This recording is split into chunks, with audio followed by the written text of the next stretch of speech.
नमस्कार छात्रों, मैं डॉक्टर रमाकांत आप सभी छात्रों का अपने इस channel the chemistry with doctor Ramakant में स्वागत करता हूं।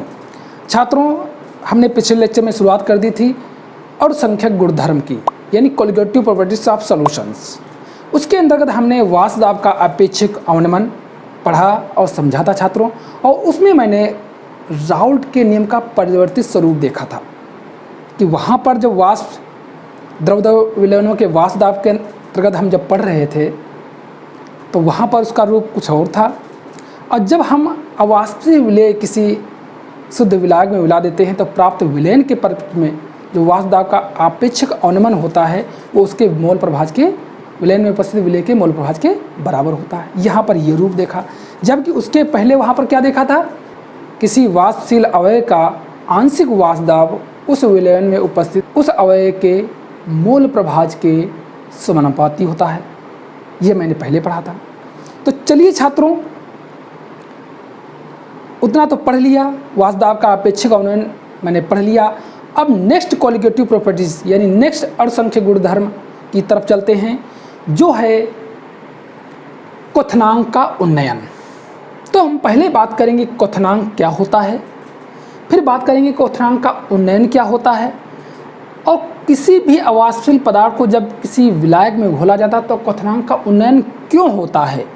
इन सब चीज़ों को हम डिस्कशन करेंगे इस लेक्चर में छात्रों। फिलहाल हमने यहाँ पर काफ़ी कुछ लिख दिया है, आप ऐसे ही अपनी कॉपी में नोट्स बना सकते हो छात्रों, नोट कर सकते हो, लेकिन पहले हम समझाते हैं फिर इसको समझाते हैं। हम बात करते हैं क्वथनांक क्या होता है। इसे हम कहते हैं अंग्रेजी में बॉइलिंग पॉइंट।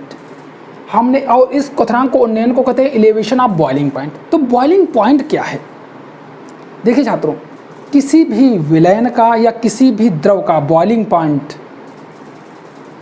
वह ताप होता है जहाँ पर उस विलयन या उस द्रव का वाष्प दाब वायुमंडलीय दाब के बराबर हो जाता है। वायुमंडल का दाब कितना होता है, 1 atm, इन 1 वायुमंडलीय दाब होता है। जब हम किसी भी द्रव को इतना हीट करें कि उसका वाष्प दाब 1 वायुमंडलीय दाब के बराबर हो जाए तो वह ताप उस विलयन या द्रव का क्वथनांक कहलाता है या बॉइलिंग पॉइंट कहलाता है। शुद्ध जल का बॉइलिंग पॉइंट 100 डिग्री होता है, 100 डिग्री, या अगर उसे केल्विन में परिवर्तित करोगे 373.15 केल्विन। ठीक यही चीज़ इसमें केल्विन में परिवर्तित हो जाए, इतना होता है। इसका मतलब है कि 100 डिग्री सेंटीग्रेड टेम्परेचर पर जल का वाष्प दाब 1 वायुमंडलीय दाब के बराबर हो जाता है। वायुमंडलीय दाब जो कि वायुमंडल का दाब है। वायुमंडल का दाब कितना होता है, 1 वायुमंडलीय दाब होता है, और 100 डिग्री सेंटीग्रेड पर जल का वाष्प दाब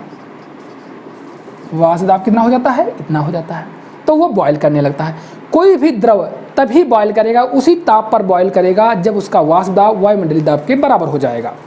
ठीक है। तो अगर हम अब बात कर लेते हैं क्वथनांक का उन्नयन क्या है, ये तो क्वथनांक जान गए। जब हम किसी अवाष्पशील विलय को किसी विलायक में घोलते हैं तो उस प्राप्त विलयन का क्वथनांक शुद्ध विलायक की अपेक्षा अधिक होता है। इसे ही क्वथनांक का उन्नयन कहते हैं, अर्थात क्वथनांक की बढ़ोतरी कहते हैं। अभी आगे हम सब चीज़ों को दिखाएंगे। अब क्वथनांक का उन्नयन होता क्यों है, देखिए, जब हम किसी अवाष्पशील पदार्थ को किसी विलायक में मिलाते हैं तो प्राप्त विलयन का वाष्प दाब कम हो जाता है। ये पिछले वाष्प दाब के अपेक्षिक अवनमन में मैंने पढ़ाया था छात्रों। वाष्प दाब जब कम हो जाएगा तब उसे बॉयल करने के लिए अधिक ताप देना पड़ेगा ताकि उसको वायुमंडलीय दाब के बराबर हम उस वाष्प दाब को लाया जा सके। समझ गए, उसको बॉयल करने के लिए वायुमंडलीय दाब के बराबर लाने के लिए हमें उसे अधिक ताप देना पड़ेगा, क्योंकि अवाष्पीय विलय मिलाने पर विलयन का वाष्प दाब कम हो गया है। जैसे एक उदाहरण दे रहे हैं, समझिए। यहाँ पर ये जानते हो कि इतने पर बॉयल होता है जल, लेकिन जल में अगर हम चीनी मिला दें, चीनी मिला देते हैं, कुछ भी कोई भी मात्रा मिला दें, तो वो जल 100 डिग्री सेंटीग्रेड पर उस जल का वाष्प दाब, यानी उस जल का वो विलयन हो जाएगा, चाहे चीनी मिला देंगे जल में तो वो विलयन हो जाएगा और उस विलयन का वाष्प दाब एक वायुमंडलीय दाब से कम होगा। ये ध्यान रखिए, क्यों वाष्प दाब कम हो जाएगा? जब एक वायुमंडलीय दाब, उस विलयन का वाष्प दाब एक वायुमंडलीय दाब से कम होगा और बॉयल कब होगा? एक वायुमंडलीय दाब पर। तो हमको उस विलयन के ताप को बढ़ाना पड़ेगा ताकि उसका वायुमंडलीय दाब के बराबर उसका वाष्प दाब हो जाए। इसलिए विलयनों का क्वथनांक सदैव विलायकों के क्वथनांक से अधिक होता है और इसे ही क्वथनांक का उन्नयन कहते हैं, क्योंकि प्राप्त विलयन का वाष्प दाब कम होता है और उस वाष्प दाब को वायुमंडलीय दाब के बराबर लाने के लिए हमें अधिक ताप की आवश्यकता पड़ती है और इसी कारण उसका क्वथनांक, यानी ताप जब अधिक देना पड़ेगा तो क्वथनांक उसका बढ़ जाएगा, तो इसे ही क्वथनांक का उन्नयन कहते हैं। वही चीज़ हमने यहाँ पर छात्रों लिख दी है, जरा पढ़िए इसे, अब समझिए इसे। हमने लिखा अवाष्प, ध्यान से पढ़िएगा इसको, सब कुछ इसमें लिखा हुआ है। अवाष्प विलय को विलायक में मिलाने पर, अवाष्प विलय को विलायक में मिलाने पर प्राप्त विलयन का क्वथनांक शुद्ध विलायक के क्वथनांक से हमेशा अधिक होता है। ठीक समझे? क्योंकि प्राप्त विलयन का वाष्प दाब कम हो जाता है, विलयन का वाष्प दाब कम हो जाता है और इसे उबालने के लिए ताप को शुद्ध विलायक के क्वथनांक से अधिक बढ़ाना पड़ता है। ठीक समझ में? जैसे अभी हमने तुमको बताया कि जब चीनी हम मिला देंगे तो चीनी जब मिला देंगे तो 100 डिग्री सेंटीग्रेड पर उस विलयन का वाष्प दाब एक वायुमंडलीय दाब से कम होगा। अब बॉयल कब होगा? जब एक वायुमंडलीय दाब वाष्प दाब हो, तो उसको हम ताप और थोड़ा बढ़ा देंगे तो उसका एक स्थिति ऐसी आ जाएगी जहाँ पर उसका वाष्प दाब एक वायुमंडलीय दाब के बराबर हो जाएगा और वो बॉयल करने लगेगा। इसीलिए विलयन का क्वथनांक किस प्रकार के विलयनों में? जब अवाष्पीय विलय विलायक में घुला हो, ऐसी स्थिति की बात कर रहे हैं।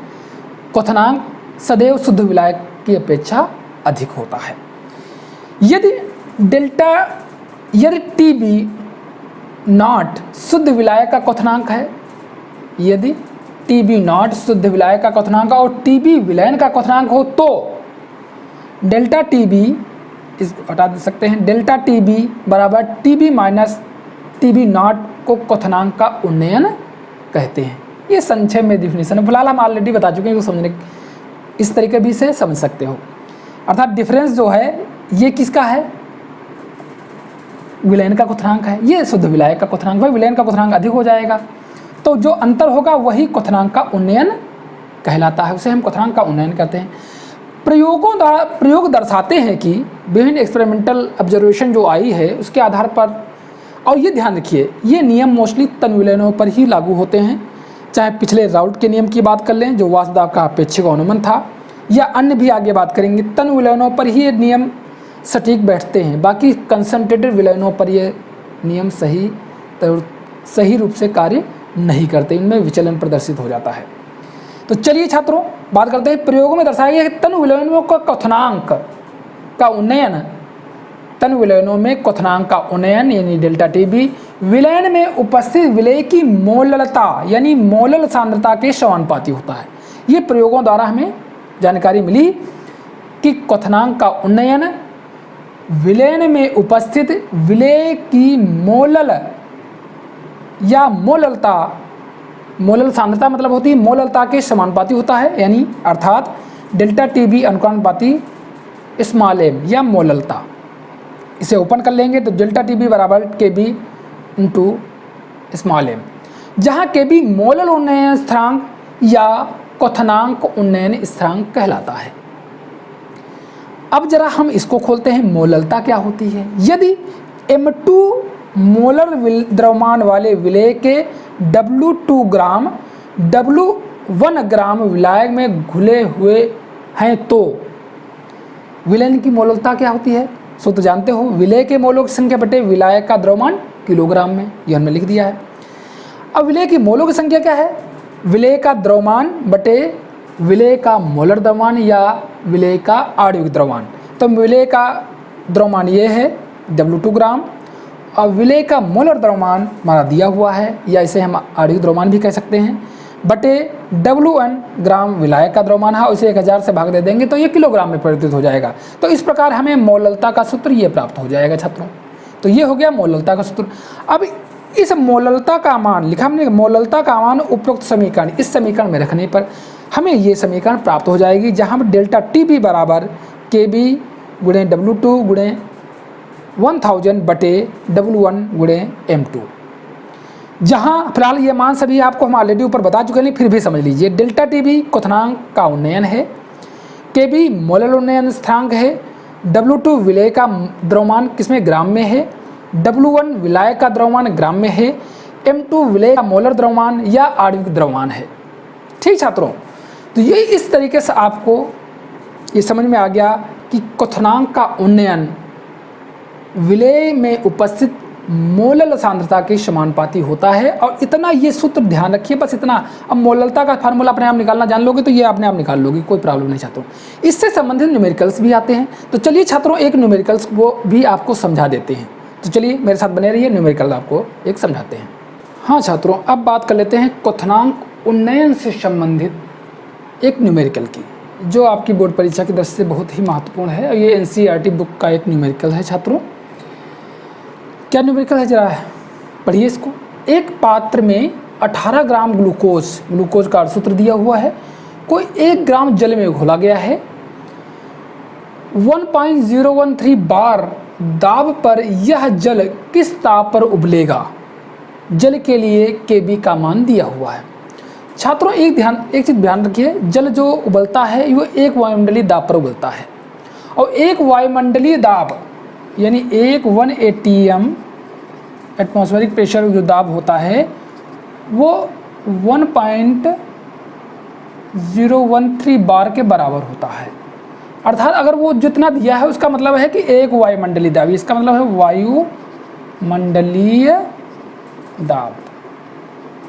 तो जो भी चीज़ बॉयल होती है, पृथ्वी का वायुमंडलीय दाब एक वायुमंडलीय दाब होता है, पृथ्वी का जो दाब होता है, एयर का जो वायु दाब होता है वो एक वायुमंडलीय दाब होता है, और एक वायुमंडलीय दाब 1.013 बार के बराबर होता है। और जो भी पदार्थ इस पृथ्वी पर उबलेगा उसका वाष्प दाब जब तक इस तक नहीं पहुंचेगा तब तक वो बॉयल नहीं करेगा, या उस पर अन्य दाब लगा दिया जाए वो दूसरी है। ठीक, तो बॉयल करने के लिए हमको उसका वाष्प दाब 1.013 बार तक ले जाना होगा। तो वही इसमें कहा गया है, एक पात्र को 18 ग्राम ग्लूकोज को 1 किलोग्राम जल में घोला गया है।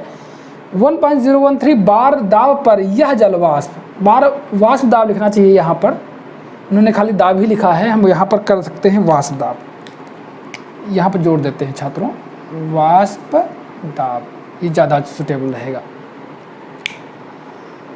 वाष्प दाब पर यह जल किस ताप पर उबलेगा? जल के लिए KB का मान। तो प्रश्नानुसार प्रश्न क्या कर रहा है, पहले इसको सुने थे। विलेय का द्रव्यमान दिया हुआ है, विलेय ग्लूकोज है यहाँ पर, उसका द्रव्यमान W2 18 ग्राम है। ठीक, विलायक का द्रव्यमान W1 1 किलोग्राम दिया है, 1000 ग्राम हो जाएगा। KB का मान यहाँ पर दिया हुआ है। विलेय का मोलर द्रव्यमान हम निकाल देंगे क्योंकि और सूत्र है, तो विलेय का मोलर द्रव्यमान के लिए C6H12O6 फार्मूले के अनुसार हम प्रत्येक का एटॉमिक मास डाल करके हम उसका टोटल अणुभार निकाल लेंगे या टोटल मोलर द्रव्यमान निकाल लेंगे, जो 180 ग्राम प्रति मोल हो प्राप्त हो जाएगा मुझे। ठीक, यह याद होना चाहिए आपको। विलयन का क्वथनांक हमें ज्ञात करना है। उन्होंने कहा कि जब हम उसे घोल देंगे तो तब यह जल किस ताप पर, जल अब यहाँ नहीं रह गया जल, बल्कि अब हो गया है विलयन, क्योंकि जब हम ग्लूकोज को घोल देंगे जल में तो वो विलयन हो गया है। अब वो, लेकिन हम बात उस वर्ड जल के प्रपक्ष में लिखा गया है, लेकिन जल नहीं बचा, वो हो गया विलयन। तो विलयन का क्वथनांक हमको याद करना है, अर्थात यह जो जल हमें प्राप्त होगा घोलने के पश्चात वो कितने पर बॉयल करेगा, तो उसका हमको क्वथनांक निकालना है, ये हमको निकालना है जल का क्वथनांक। ठीक, निकालना। और क्वथनांक का उन्नयन से संबंधित सूत्र ये है छात्रों, अभी हमने ड्राइव करना बताया था, जस्ट ड्राइव करके बताया था। तो ये क्वथनांक का उन्नयन का सूत्र क्या है? डेल्टा TB बराबर KB गुणे W2 गुणे 1000 बटे W1 गुणे M2। इन सब चीज़ों का मान यहाँ पर दिए हुए हैं, हम सबको मान डाल देंगे छात्रों। उपरोक्त मानों को रखने पर जब मान रख देंगे डेल्टा TB का मान 0.052 केल्विन आ जाएगा। अब एक चीज़ बताइए, आपको इतना मालूम होना चाहिए कि जल जो है उबलता है 100 डिग्री सेंटीग्रेड पर, लेकिन केल्विन में क्या उबलेगा, इसी में हम 273.15 जोड़ देंगे तो ये हो जाएगा 373.15 केल्विन, अर्थात तो केल्विन में जल 373.15 केल्विन पर वो उबलेगा। तो डेल्टा टी बी हम जानते हैं, डेल्टा टी बी जो पिछले वही डेरिवेट कर रहे थे, डेल्टा टी बी क्या मान क्या होता है, T B minus T B nought. T B nought शुद्ध विलायक का क्वथनांक है, शुद्ध विलायक मतलब जल का क्वथनांक है, शुद्ध जल का क्वथनांक है। तो शुद्ध जल का क्वथनांक हमने लिख दिया है छात्रों, यहाँ पर क्या होता है 373.15 केल्विन होता है। तो इस सूत्र में हम डाल देंगे, डेल्टा टी बी हमको निकालना था, टी बी हमको निकाल लेंगे और ये इसमें जुड़ जाएगा, जब इसको ले आएंगे तो वही जुड़ जाएगा। तो अर्थात delta T B plus T B nought बराबर क्या हो जाएगा टी बी, ये है हमको निकल आएगा विलयन का क्वथनांक। तो इस प्रकार जब जुड़ जाएगा तो टी बी का मान आ जाएगा 373.202 केल्विन, यानी 373.202 केल्विन हमें प्राप्त हो जाएगा। इसके मतलब है ये प्राप्त, अब ये जल हम लिख दिया जल, अब 373.202 केल्विन पर उबलेगा। समझ गए छात्रों। तो इस तरीके से आप कोई भी सवाल आए थोड़ा दिमाग लगाने की छात्रों को ज़रूरत है, ज़्यादा घबराने की ज़रूरत नहीं है। आप सूत्र अगर ये नहीं जानते हो तो मोललता से संबंधित सूत्र था, यानी डेल्टा टी बी बराबर के बी गुणे एम, इसको याद रख लीजिए, ये सबके लिए काम आएगा। एम मोललता होती है, मोललता निकालना अगर जानते हो तो आराम से ये सूत्र अपने आप आ जाएगा। कभी कभी ये सूत्र याद नहीं रहता दिमाग में बड़ा होने के कारण, तो लेकिन ये सूत्र जरूर याद रखिए, इससे आपको आराम से निकाल लोगे छात्रों। ठीक है, डेल्टा टी बी बराबर के बी गुणे एम, स्मॉल एम मान है मोललता या मोलल द्रव सांद्रता। ठीक है छात्रों, तो इस तरीके से आपको अच्छे से निकाल सकते हैं छात्रों। आपको मेरा वीडियो कैसा लगा, पढ़ाने का तरीका कैसा लगा, आपको हमें कमेंट करके ज़रूर बताएं। यदि आप हमारे पढ़ाने के तरीके से संतुष्ट हैं तो हमारे इस चैनल को सब्सक्राइब कर लीजिए और हमें फेसबुक पेज पर भी फॉलो कर लीजिए। छात्रों अब हम आपको मिलेंगे नेक्स्ट वीडियो में, तब तक के लिए धन्यवाद।